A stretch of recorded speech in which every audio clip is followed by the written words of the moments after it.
In today's Read Aloud, Casey Jones, listen carefully to discover why this story is considered a tall tale and for examples of exaggerations in the story. Now gather round, friends, for I want to tell you a story. It's a story of a legendary engineer. If a legend is a well-known story, what does it mean to be legendary? His name was Casey Jones, and there's never been a man who could drive a train as fast or as well. People say that Casey Jones could drive a train before he could walk, and when he was a baby, he said choo-choo instead of goo-goo. Do you think a baby could really drive a train? This is an exaggeration.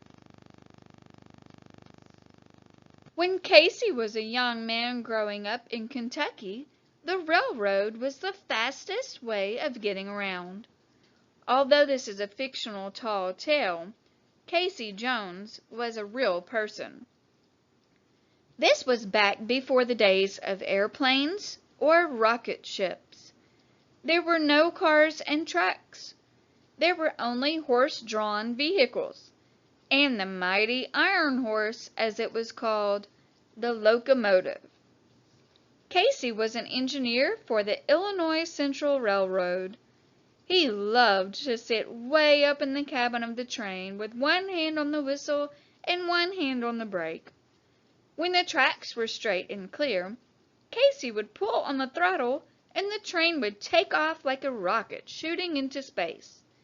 The throttle made the train go. The brake made the train stop.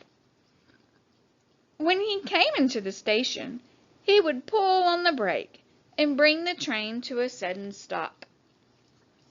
Casey loved to watch the trees and fields go whizzing by as he zoomed through the countryside. He loved to make the train's whistle blow, and there was no other engineer who could blow the train whistle quite the way Casey did. Casey's whistle started out soft, like a whippoorwill. A whippoorwill is a bird. Then it rose to a howl, like a coyote crying in the night. Finally, it faded away to a quiet whisper. People in the town always knew when Casey was coming. Even before they could see his train, they could hear it. They'd hear the powerful chugga-chugga, chugga-chugga, getting louder and louder. Then they'd hear that wild whistle sound.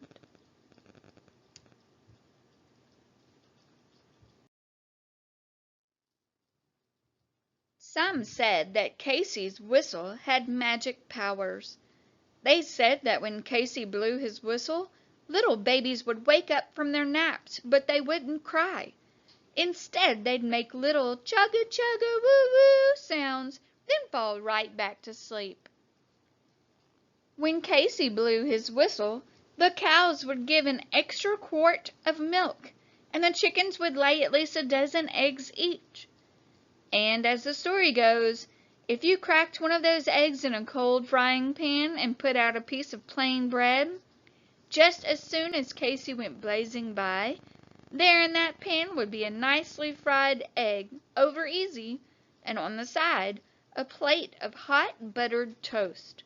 Do you really think this happened, or is this another exaggeration? Now, the reason Casey drove so fast was simple. He took great pride in always being on time. Casey wanted to make sure that he got that train where it was going when it was supposed to be there, no matter what. Whenever he started out on a run, the railroad men would wave and yell, "Bring her in on time, Casey," and they knew he would. But Casey couldn't make that train go that fast with his good looks. No, Casey needed a good fireman to help him, and he had one of the best in Sim Webb. The fireman on a train didn't put out fires like you might think. The fireman's job was to keep the fire in the engine burning by shoveling coal into it. When the flames were a-roarin', that made a lot of steam and made the train go fast. Remember, steam is the hot air and water particles created when water gets really hot. No doubt about it, Sim Webb was a first-rate fireman. He could shovel coal faster than anyone on either side of the Mississippi. The faster Sim shoveled, the faster Casey could drive the train. Sim Webb kept the fire good and hot, and Casey Jones got their trains in on time. Together, they were an unbeatable team. There was only one day that Casey and Sim almost didn't make it to the station on time. They were carrying a load of mail to Memphis, Tennessee, and it was raining cats and dogs. Was it really raining cats and dogs? What does that mean? The rain had been falling for 5 or 6 weeks, and the railroad track was like a bed of a creek. How does this text sound different than the rest of the text? What is a poem or song that tells a story called? At the station in Memphis, the railroad men waited for Casey to arrive. Some said, "There's no way he can make it on time with all this rain. He'll have to slow down." But others said, "Just you wait, he'll make it. Casey Jones always makes it on time." And sure enough, just when they saw a light on the tracks up ahead and heard the lonesome whistle that could only be Casey Jones, the train pulled into the station, dripping wet, puffing hard, but right on time. Casey and Sim were dog-tired and more than ready for a good night's sleep, but they'd hardly settled into their beds when there was a knock at the door. Word came that the engineer who was supposed to drive the train on the southbound run was sick.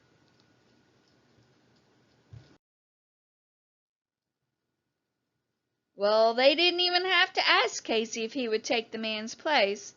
Tired as he was, Casey got dressed and headed for the station. And when he got there, he found Sim Webb, already stoking the fire with coal, getting the train ready to carry mail packages of freight and passengers as well. Now, friends, here's where I have to tell you the sad part of the story, about how Casey met his end.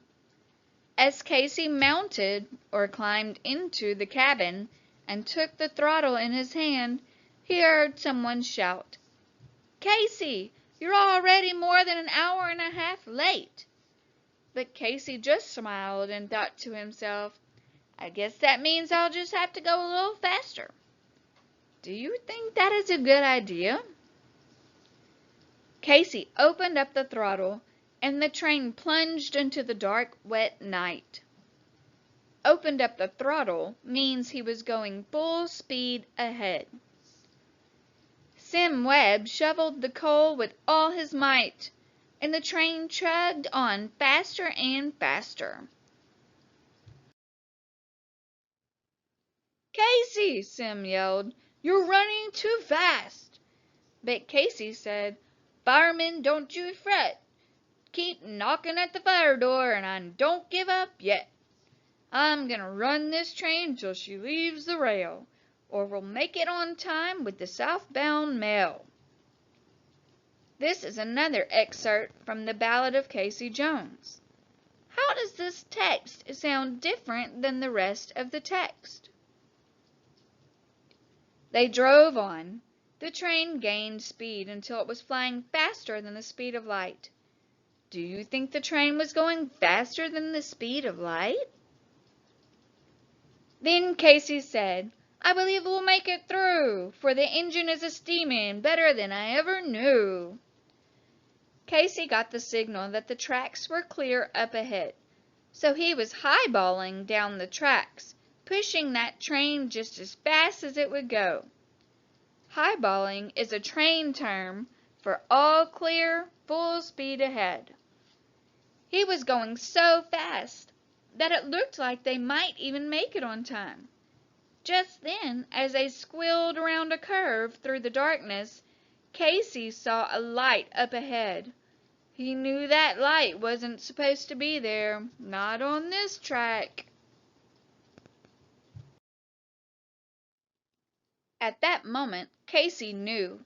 There was a broken down train stuck on the track just ahead, and he was speeding straight toward it. Casey pulled the brake as hard as he could and yelled to his partner, "Jump, Sim!" "Casey, you come on!" replied Sim. "Jump!" Casey shouted, and in the blink of an eye, Sim jumped. But Casey stayed on the train. He knew that he could not stop the train in time, but he knew that he had to slow it down. He knew that if he jumped and let go of the brake, his train would crash into the other train at a dangerously high speed.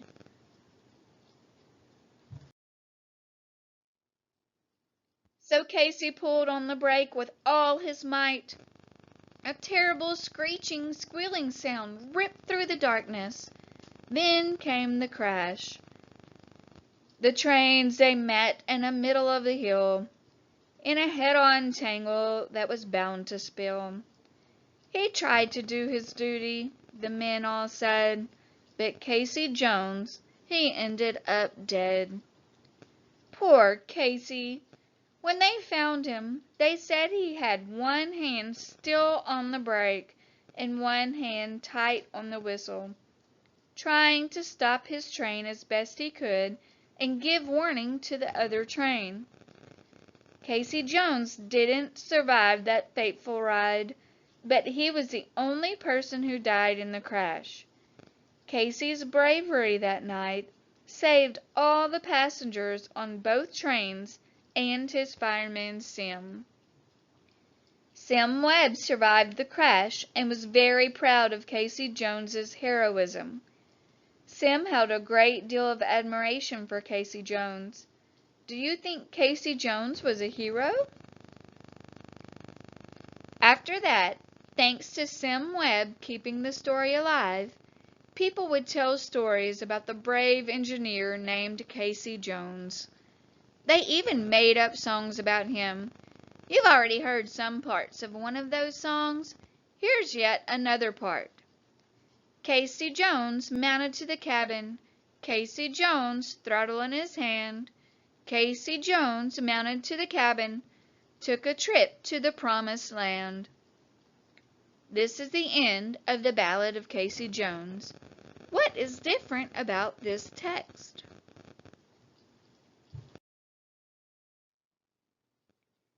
They say that if you look up in the sky on a clear night and see a flash of light across the sky, well, that might be a shooting star.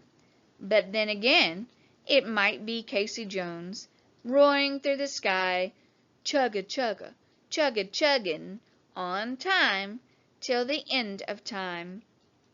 Do you think this really happens? This is another what?